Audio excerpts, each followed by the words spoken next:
Bago natin simulan ang video ay humihingi ang kupal na ito ng paumanhin dahil sa ang kupal na ito ay natatagalan sa pag-upload ng video, sa kadahilan ng busy ako sa trabaho kaya hindi ko maisingit ang paggawa ng video dahil isa lang akong construction worker kaya kailangan magtodo kayod para sa pamilya. Maraming salamat sa pag-intindi mga kupal, sana patuloy nyo pa din aabangan ang mga kapanapanabik na episode ng ating kwento.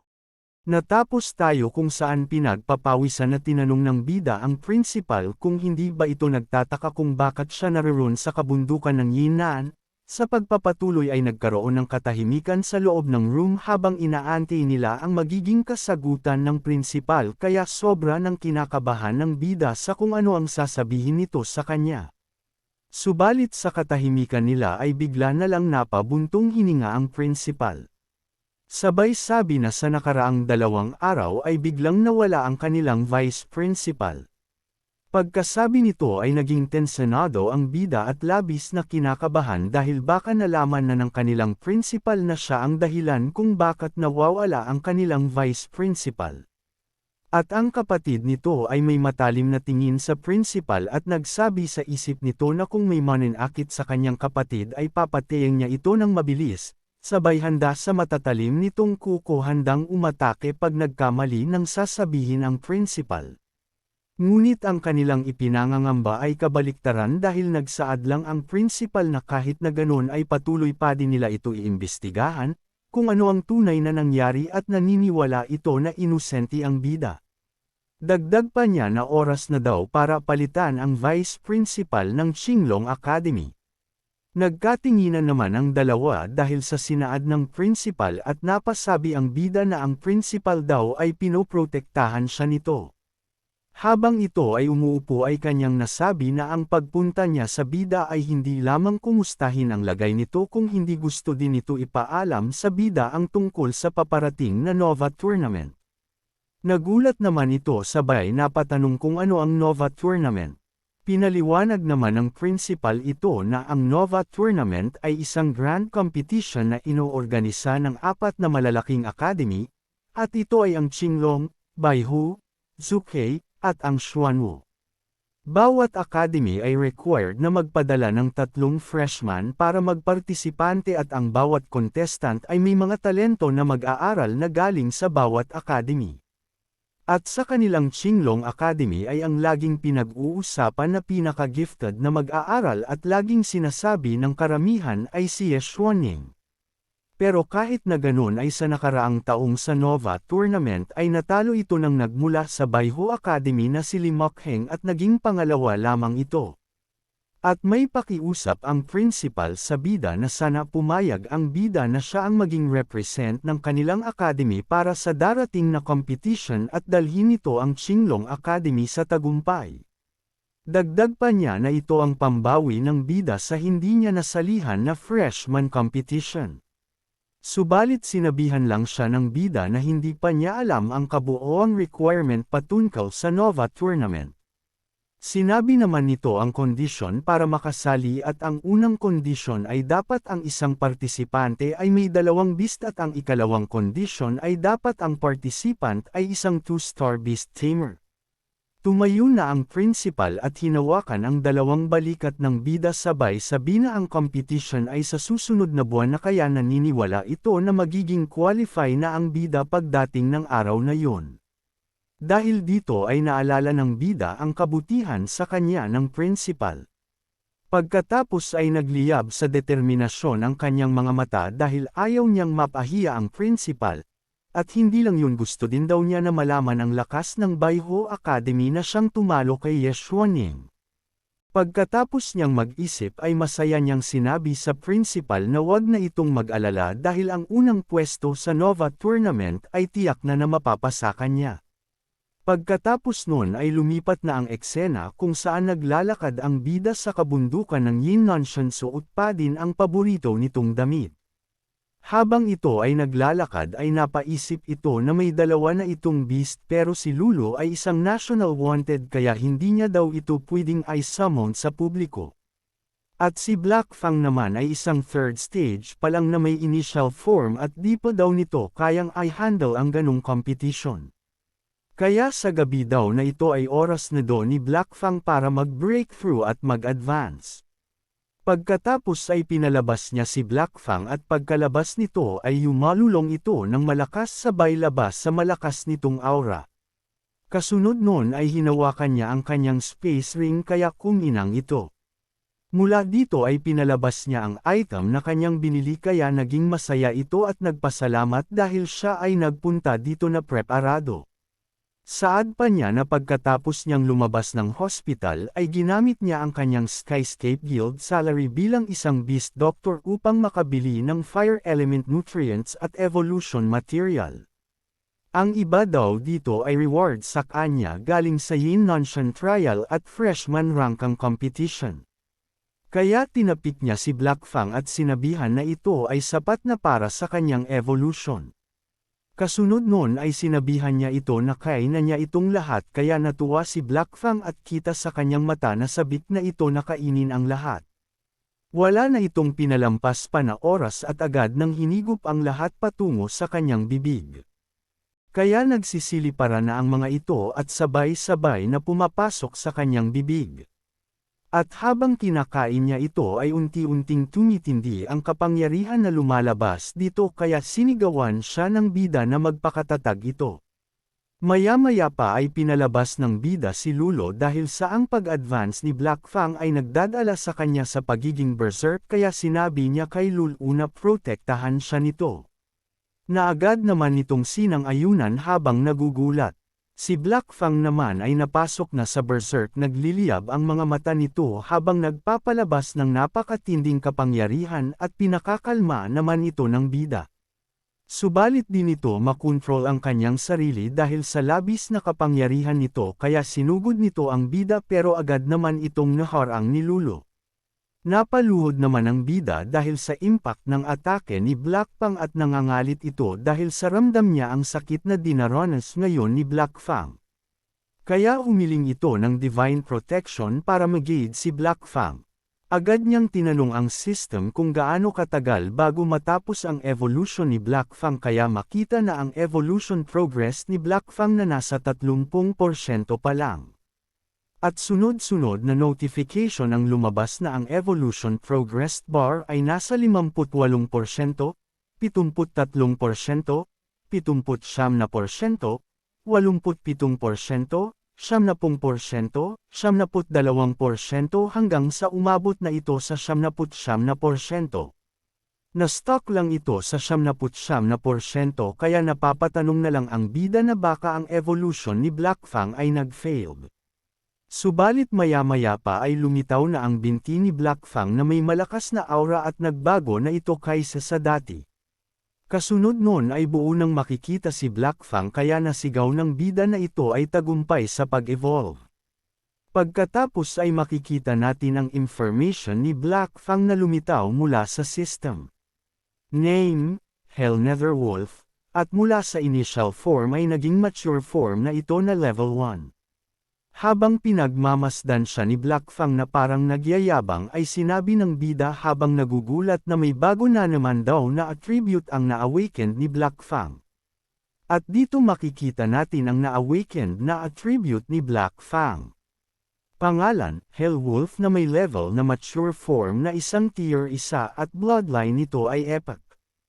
Ability, Hellfire na nagbibigay ng true damage na ginagawang walang silbi ang depensa ng kalaban.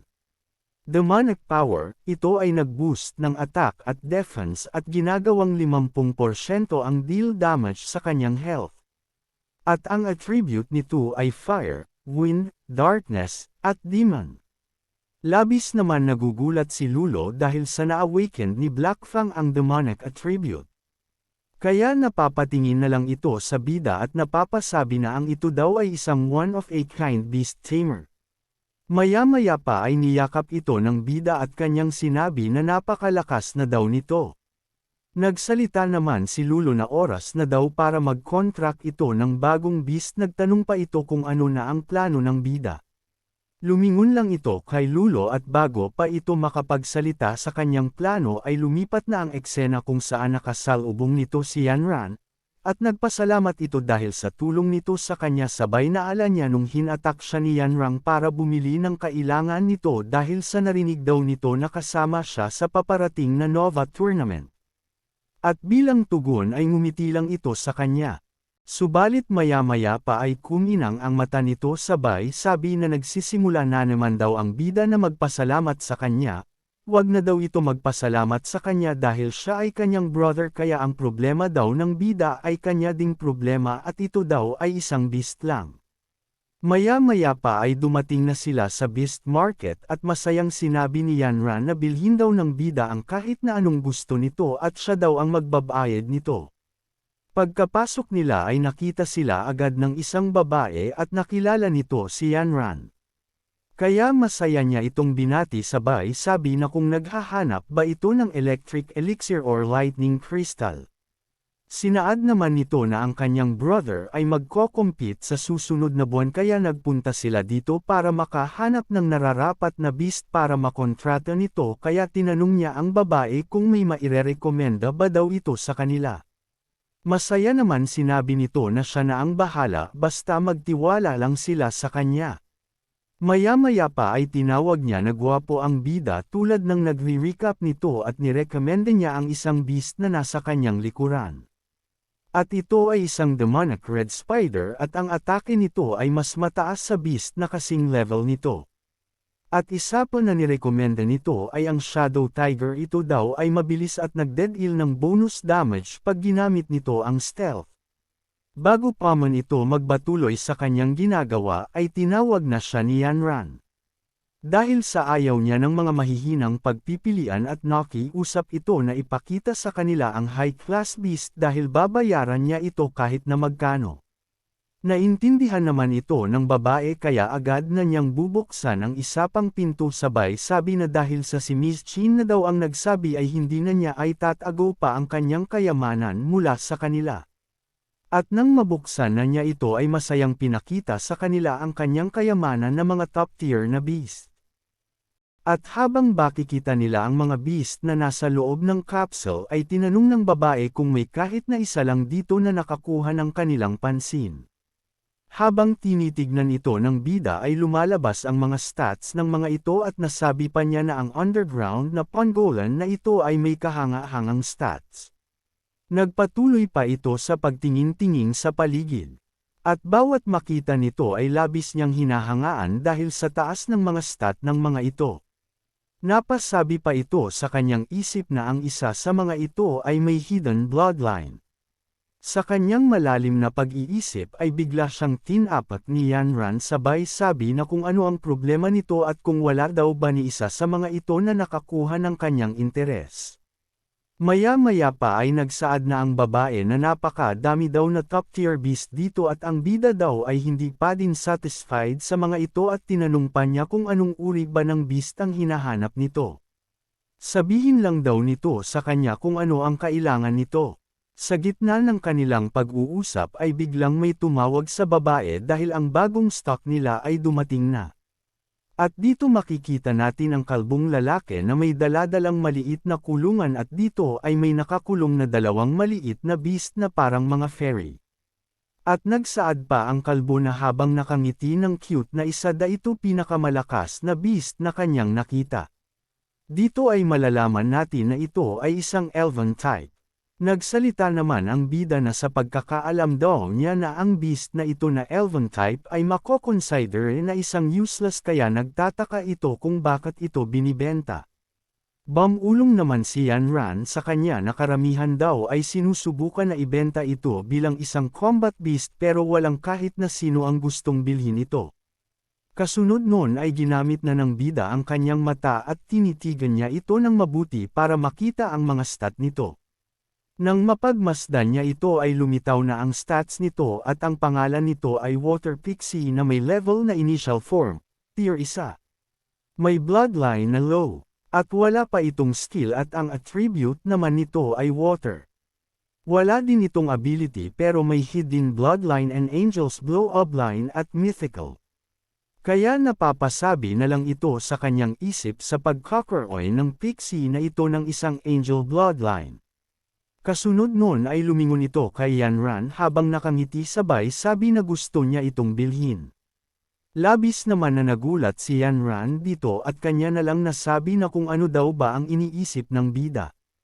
At ang babae naman ay napatawa at kanyang kinumpirma kung sigurado daw ba ito. Pero ang bida ay medyo naiinis dahil sa reaksyon ng dalawa at kanya na lang nasabi na ito ay gusto niya talaga. Kanya din sinabi sa Beast Pixie na gusto niya talaga itong maging beast. Makalipas ang ilang oras ay nabili na niya ito kaya dinala niya ito agad sa Yinnanshan Mountain at agad niya ito binaba sabay bukas sa kulungan nito. Kasunod nun ay hinawakan niya ito ng dahan-dahan sabay sabi na wag itong matakot dahil hindi niya ito sasaktan. At binigyan pa niya ito ng isang kulay orange na pill na makikita natin nagugustuhan ng pixie kaya sinabihan siya ng bida na kainin ito para ang mga sugat nito ay gumaling. Pagkakain nito ay labis itong namamangha dahil sa ang mga sugat nito ay tuluyan na nang nawala at bumalik pa ang kanyang lakas. Kasunod nun ay masayang iniabot ng bida ang kanyang kamay sabay sabi na kung papayag ba ito na gumawa ng blood contract para ito ay kanyang maging beast. Nag-aalangan naman ito na tanggapin ang alok ng bida.